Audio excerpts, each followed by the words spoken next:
যত মহিলার আঙ্গুলে রিং পরানো তার চেয়ে বেশি পুরুষের হাটের মধ্যে রিং পরানো। Is it normal? Is it natural?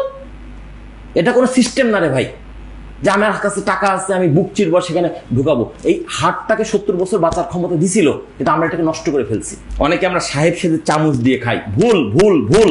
মহান সৃষ্টিকর্তা আপনাকে আমাকে ধরা যাক 100 বছর বা 70 বছর হায়াত দিয়ে পাঠিয়েছেন, তাহলে 70 বছর চলার মতো হাট দেওয়ার দায়িত্ব তার ছিল, তিনি হাটটা দিয়েছেন। সেই হাট কেন 40 বছর পর ব্লকেজ হবে? উনি আমাকে 70 বছর হায়াত দিলেন আর 70 বছর হাট দিবেন না, এটা হয় নাকি? অবশ্যই উনি 70 বছর হায়াত দিয়েছেন, কিন্তু আমরা সেটাকে খাইয়া ভুল খাবার খায়, চর্বিযুক্ত খাবার খায় 40 বছর মানে হাটটাকে অকেজ করে ফেলছি। পৃথিবীতে এখন যত মহিলার আঙ্গুলে রিং পরানো তার চেয়ে বেশি পুরুষের হাটের মধ্যে রিং পরানো। Is it normal? Is it natural? এটা কোনো সিস্টেম না রে ভাই, যে আমার কাছে টাকা আছে আমি বুক চিরব সেখানে ঢুকাবো। এই হাটটাকে 70 বছর বাঁচার ক্ষমতা দিছিল, কিন্তু আমরা এটাকে নষ্ট করে ফেলছি, আমরা এটাকে অনিয়ম করে ফেলেছি। আমাদের এই জিনিসগুলো বুঝতে হবে। খাবারের ভঙ্গিমার যে কথাটা বলছিলাম, খাবারটা প্রথমে দেখতে হবে, তারপর খাবারটা টাচ করতে হবে।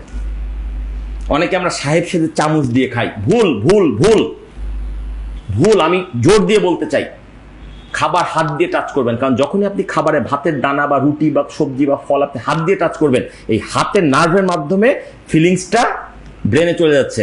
আগে চোখ দেখে এক প্রকার হজমের রস রেডি করছিল, এখন যখন হাতে টাচ করলেন খাবারটা, এটা আরো ফাইন টিউনিং হয়ে গেল। একটা কথা অনেক সময় বলে অনেকে যে হাত দিয়ে খেতে আরাম লাগে বেশি। স্যার আরাম তো লাগবেই, প্লাস এটা সাইন্টিফিক ব্যাখ্যাটা আপনি বোঝার চেষ্টা করেন। ছোটবেলায় আমাদের বাসায় রেডিও ছিল বড় বড়, একটা বড় কাঁটা দিয়ে জায়গা মতো আনতাম, তার ছোট একটা টিউনিং করে একদম নিখুঁত করতাম। তো আপনি যখন খাবারটা হাত দিচ্ছেন, চোখ তো ওই খাবারের দিকে চেহারা তুলে একটা ঠিক করছে যে এখন আপেল ঢুকবে, আপেলের মতো করে আমি একটা রস রেডি করি। যখন আপেলটা টাচ করছেন, তখন এই নার্ভ বুঝে ফেলছে আপেলটা কাঁচা না পাকা, বা কতটুকু পাকা বা কতটুকু ম্যাচিউরড, সেই অনুযায়ী হজমের রস রেডি করছে। তারপর যখন আপনি আপেলটাকে বিসমিল্লাহ বলে মুখে দিচ্ছেন বা চিবাচ্ছেন, দাঁতে দাঁতে ঘর্ষণ লাগছে, ওই দাঁত ওইটাকে চাপতে কতটুকু শক্তি লাগছে, জোর লাগছে না কম লাগছে, এর ভিত্তিতে আবার কেমিক্যাল পরিবর্তিত। বুঝছেন ব্যাপারটা? কতগুলো ঘটনা আমরা কি এগুলো জানি না মানি? আমরা খাবার ভাই, এই কি খবর, কেমন আছো, এই ওটা করলে না কেন, খাইতে খাইতে কথা বলতে নাই। কারণ খাবার খাওয়াটা ইবাদতের মতো। আচ্ছা, নামাজ পড়ার জন্য আপনি নিয়ত করে দাঁড়িয়েছেন, এমন সময় কেউ বেল দিল, আপনি কি অর্ধেক সূরা পড়ে গিয়ে দরজা খুলে আবার সে সূরা ধরবেন? তাহলে নামাজ হবে? খাবারটা তো এরকম। দেখেন, একটা উদাহরণ দিয়ে বোঝাই, ঘটনা দিয়ে বলি। ইসলাম ধর্মে বলা হচ্ছে যে তোমরা কাউকে দেখলে সালাম দাও, কল্যাণ কামনা করো।